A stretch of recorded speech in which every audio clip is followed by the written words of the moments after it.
मेरे प्यारे तिपरासा लोग, आपने मुझे बहुत प्यार दिया, सम्मान दिया। और अगर मुझे कल से भूख हड़ताल भी करना हो, जब तक मेरा सांस चला जाए, तो मैं करूँगा। आपको धोखा नहीं दे सकता। और जितना भी बीमार हूँ, मुझे कोई परवाह नहीं। फास्ट अनटू डेथ कर लूँगा। लेकिन गवर्नमेंट ऑफ इंडिया को हमारा बात मानना पड़ेगा, हमसे बात करना पड़ेगा। मैं वेट कर रहा हूँ।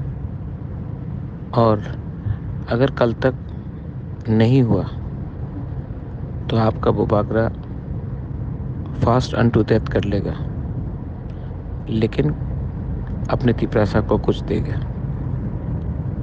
ये मैं आपको मैसेज देना चाहता हूँ। जिसको सुनना है सुन लो। मैं आप लोगों को बहुत प्यार करता हूँ और मेरे ऊपर बहुत प्रेशर है, लेकिन आपको कुछ देना है। मैं रेडी हूँ मरने के लिए, आपके लिए, लेकिन आपको कुछ मिलना पड़ेगा। हम भाई।